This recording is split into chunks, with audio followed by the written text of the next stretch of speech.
All right, it is January 12th, about 2:30 in the afternoon. We are at 51 degrees, mostly sunny, no breeze, and I'm making a check on my apiary. I've been gone the last month. We've had a couple of blizzards and a couple of 12 to 20 below zero days and nights. We were checking the bees, and all of my hives today have bee activity. You can see that hive. They're taking out some of their dead.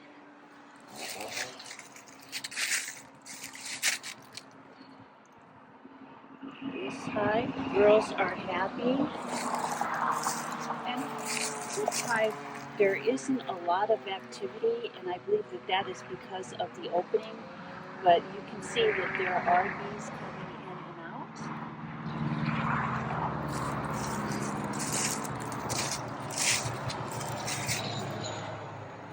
This hive, very active.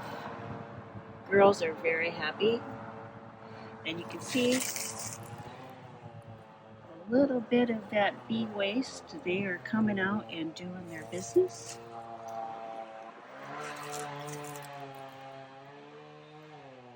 This hive is very active, and I really believe coming into winter, this was my weakest hive. But very active.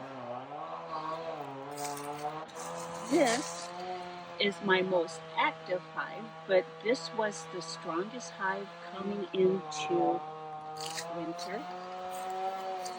So I can get a nice close-up. This hive was my four-frame nuke coming into winter, and I was really worried, but they are really doing fantastic. And so at this point, it is really all about making sure that they have enough food. And even now, even though we're going into January, I'm certain that they have enough food. It's the food when we start getting into February, late February, when spring is here and they are wanting to go out and collect pollen. That is when we really start making sure we have overabundance of food resources on the hive.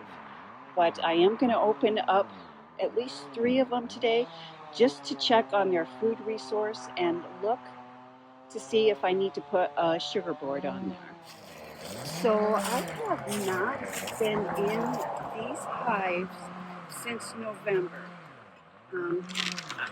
And I liquid fed these bees until right around Thanksgiving. The weather was holding, we had really good weather, and so the week of Thanksgiving, I stopped liquid feeding and I put pollen patties on, and I have not been in the hive since then. And I did purchase some pre-made sugar boards for 3 of the hives. And so since I'm going to be checking this hive today and for the next few weeks, today is really the last nice day. Tomorrow's supposed to be 51 and windy.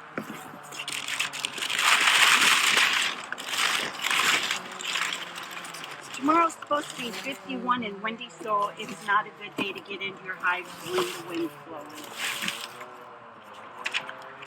And then after that, it's supposed to dip down into the low 30s and overnights at 0.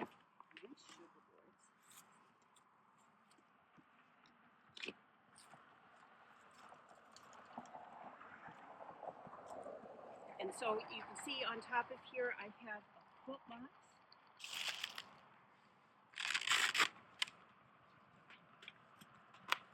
So I'm going to take the sugar board off and I'm just going to put the foot box right on top.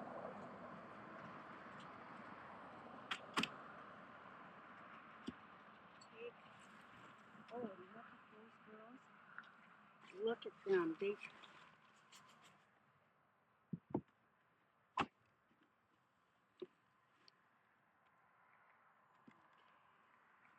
I'm going to have to get my bee brush. That's good. I wasn't expecting to see that many bees on top of my board. So I think I'm going to leave that. I'm just brushing those bees off.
Yes, and so you can look and see what I'm talking about.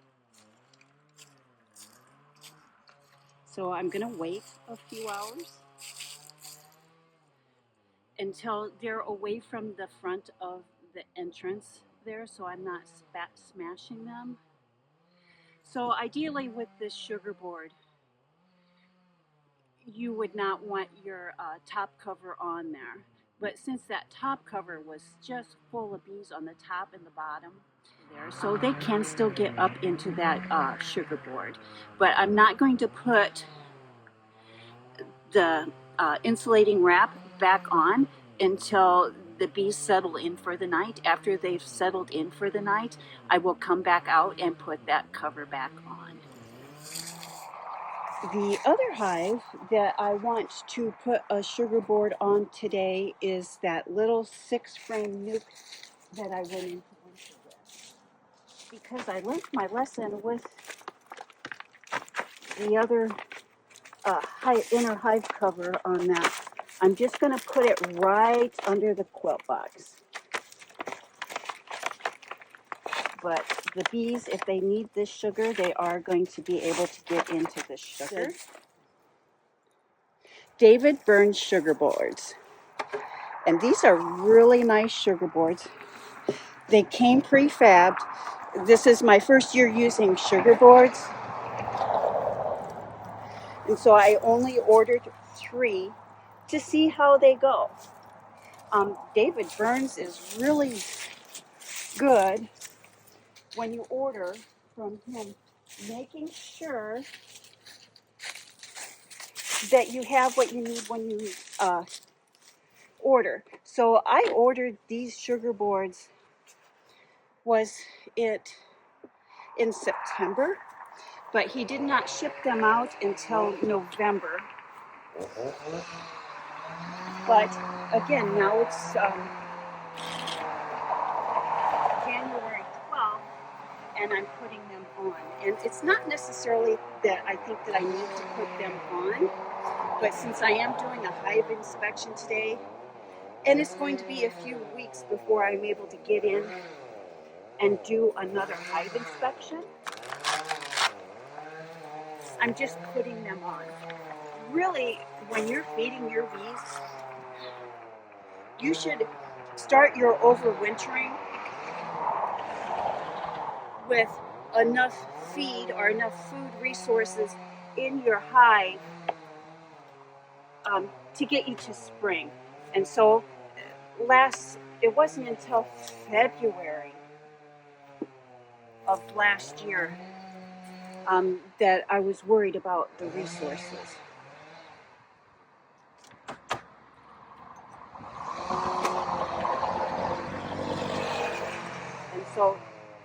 really, when it's early spring or it's really starting to get into spring, that's really when you start really wanting to feed heavy and make sure that your bees have enough resources.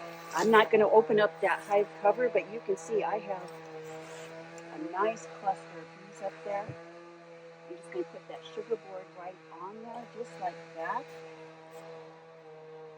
I have a few bees on that top board, and those few bees,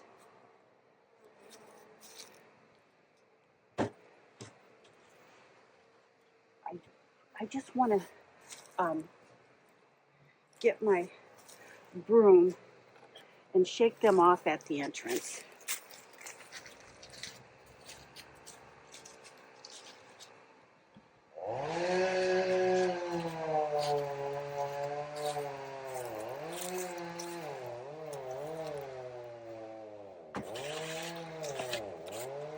Put that right there. They're going to come right after me. But I disrupted this hive a lot less than I did that first. You really don't want to break your cluster. Even though it's 51 degrees out there, you don't want to break your cluster any more than you would have to. But on both of these hives that I've opened up so far, there's a nice cluster. Very happy. Very happy with the sugar boards. Very happy with the amount of feed that I'm going into the winter with. And so, of my 6 hives so far, all of my bees are good. But again, last winter, it wasn't until really early spring,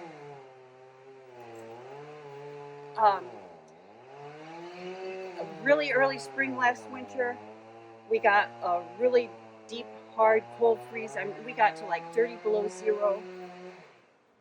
And really, it's that spring when you really start wanting to make sure that your bees have food. Because the queen is starting to lay heavier. They're getting out more, but they're not gathering as much. So you want to make sure going into winter, you have enough food on board to last you to spring until you start getting to these nice days like today. And then you want to start feeding again. And let's see how the front of this hive is doing. Yes, and so again, on this, I'm going to leave the hive cover off until this evening when it starts to get dark and the bees are all inside and they're settling down for the night.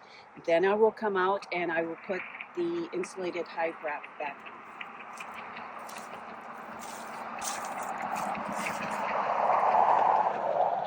And I have one more sugar board. And that second sugar board, I think I originally got it for that hive. But I think I'm going to put it on that hive right there. But you can see how active they are on that hive right there. But just because this hive is a little more quiet, this is my quietest hive, that is why I'm probably going to open that one up and put the sugar board on that.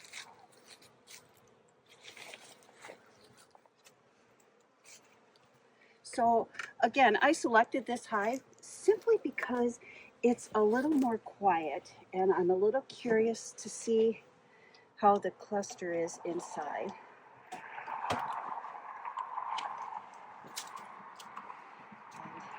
I'm not going to open the top cover up. don't know how the pollen patty is in this. Okay, so there is a nice cluster, but this is the smallest cluster.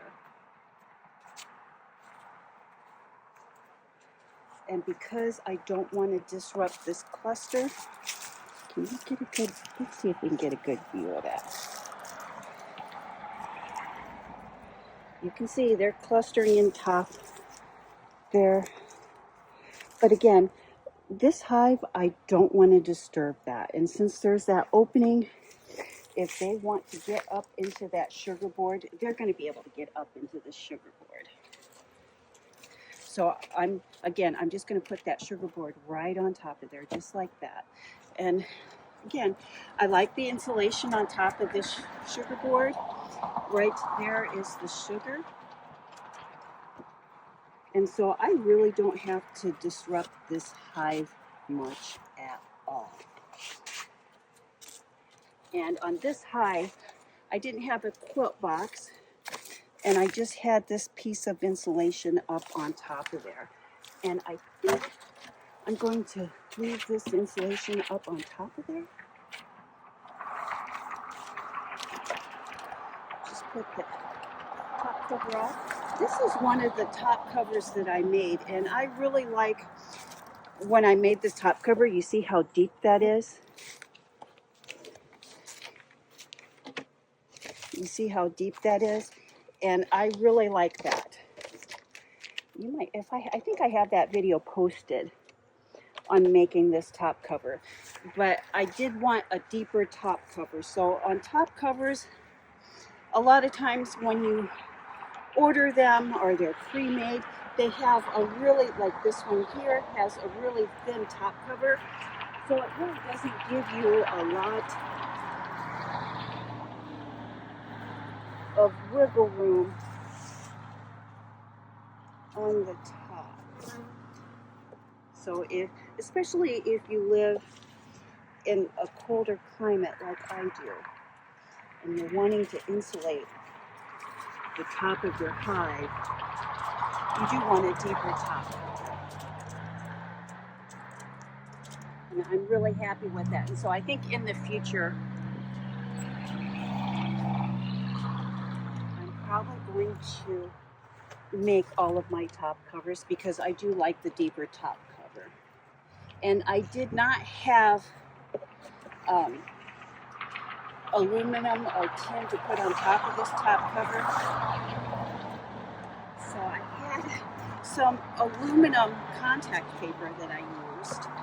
And so far, that aluminum contact paper is really holding up really pretty well. And so this one, I did not need to take the cover off, but I am going to slide this cover up to the top of the box.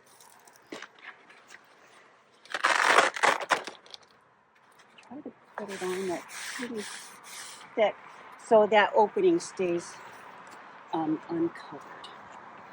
And that's what I'm doing for today. Again, it's probably going to be a few weeks before I'm actually able to get into the hives again, but I just wanted to take advantage of this beautiful winter day.